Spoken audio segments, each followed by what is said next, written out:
Figured it was time to give everyone a shop tour. In front of me here, I've got a reloading bench. I do my own reloading. Save a lot of money that way. Of course, there's the cost of the equipment and everything, but it does, over several years, pay for itself. Over here, got the boiling tank that we do rust bluing in. And, you know, it's amazing what you can do with a hot plate. But that's what we use for a heat source. Next to that, we have dual boxes, some parts bins against the wall here. Antique shotgun project that I might get around to. Over here we've got our main bench, and this is where we do most of the work. You know, cleaning, repairs, wood finishing, metal refinishing, sometimes making parts. Lots of phone calls trying to find parts.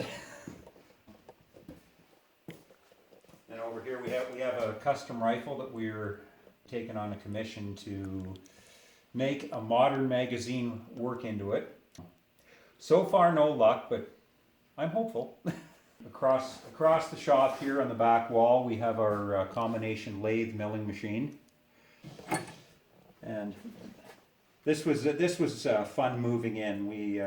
It was a bit of an adventure, but we'll leave that for another time. Back on this end, we have where we keep our customers' guns, ones that are to be worked on, and then things that are finished.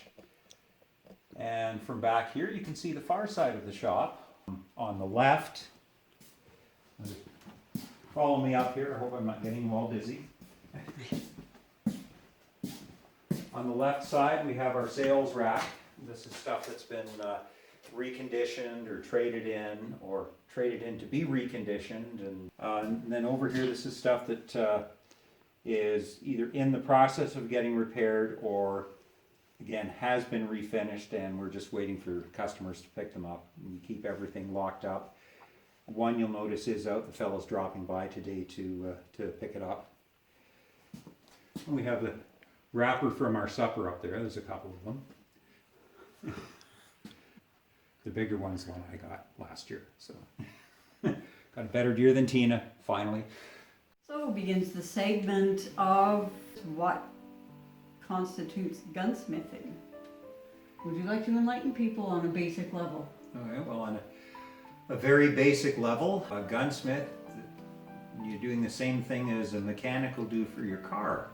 Gunsmithing itself, it's puzzles, it's carpentry, it's fine furniture, machining, a lot of research.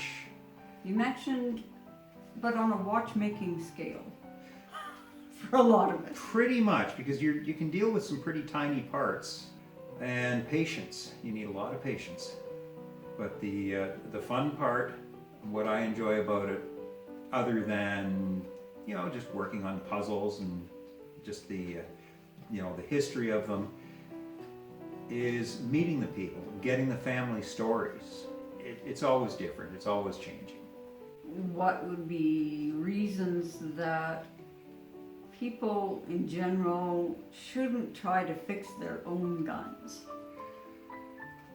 With the benefit of YouTube, yeah, there are some very good and competent videos out there. But people will take a look at this and they'll try fixing it themselves after watching one video and really not understanding how everything goes together and just the relationship of these parts. Then that's where you can get into trouble. And we've had quite a few come in like that. You have mentioned too that not understanding metallurgy and chemistry, it's just not a good idea for them to be fiddling with something as fine-tuned as a firearm. But metals have properties that are affected by heat, and you do something wrong or you overheat things, they're not affected in a good way. But the metallurgy, yeah, there's that. Carpentry, the way a gun is put together, even on the stock. If you don't understand how that's put together and how things are supposed to be attached, or you even use the wrong kind of wood, There's also the case where a firearm could be worth a significant amount of money, or not even so significant, but a few $100s. And when somebody tries to fix it or restore it, they damage that value forever because it's not done correctly.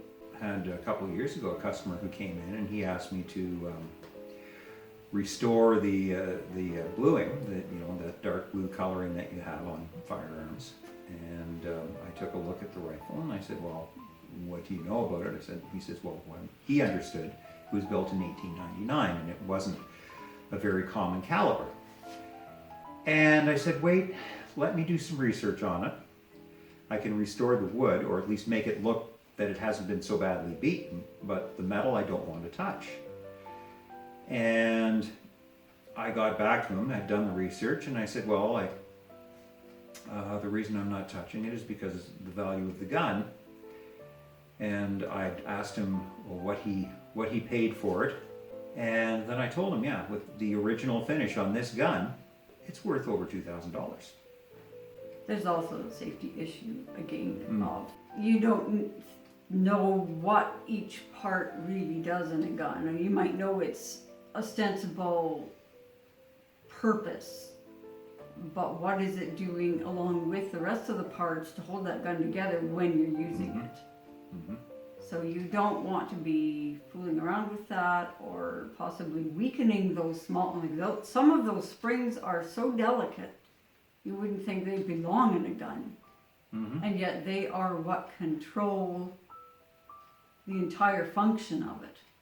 As Tina made the analogy to watchmaking, because some of those really tiny springs, looks like that's where they came from, but they're very critical to the function of the firearm, the safe function of that firearm.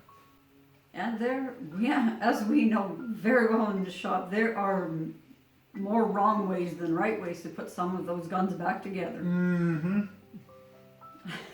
Yep. We've had trouble with a few of them, and it takes several tries and lots of looking up videos and diagrams and stuff that most people wouldn't even know how to look up, especially with an old model. Yeah, but it's not something that you can pick up a gunsmithing for dummies and hope that you'll be able to do everything all at once, because it's quite a learning curve. I've been doing this since I was 14, and I've done a lot of reading and a lot of research. I'm still learning every day, but I like doing it. I like puzzles. What would be the oldest thing we've had come in the shop? Oh, very interesting. It's a Greener shotgun that was manufactured in 1850. Now he could pay the fee to Greener, who is still in business in England, and they would be able to tell him who the original purchaser of this shotgun was. What he had us doing was restoring the finish on the barrel to that plum brown that it originally left the factory with. And that was a very, well, it's a little nerve-wracking because there's no real leeway for error on this thing, and it turned out quite nice. We saw a picture of it when he'd taken it on a pheasant hunt, and there he was with the pheasants and the shotgun, and of course it had been a while since I'd seen it. So, that's a really beautiful barrel, I said. And he says, well, yeah, that's the one you just... So it is. So sometimes you get so close to the project that you don't realize that, maybe things turned out a little bit better than you expected them to. And what about the other Greener that came in here with the missing hammer spring? Oh, yeah.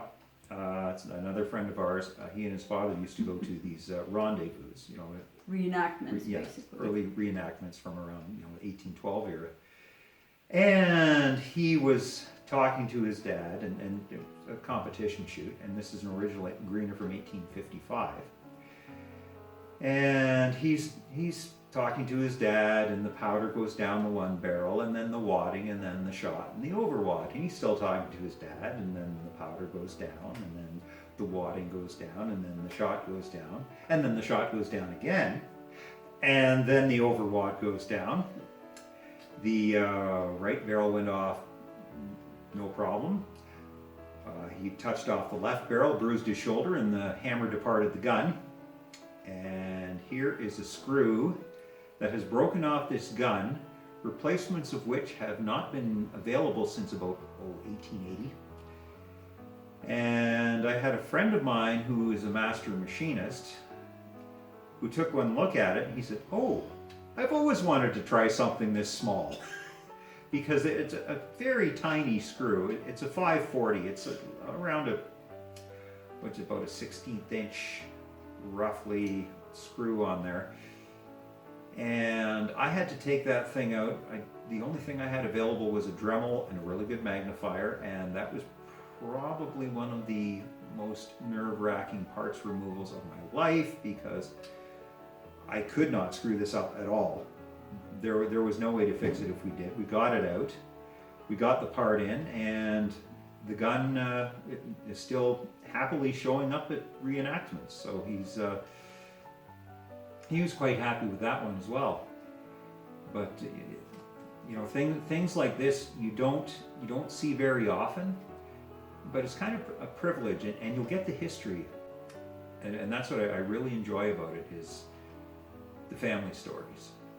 Thanks for watching today. I hope you enjoyed it, and we will see you in the next video. All right. Take care.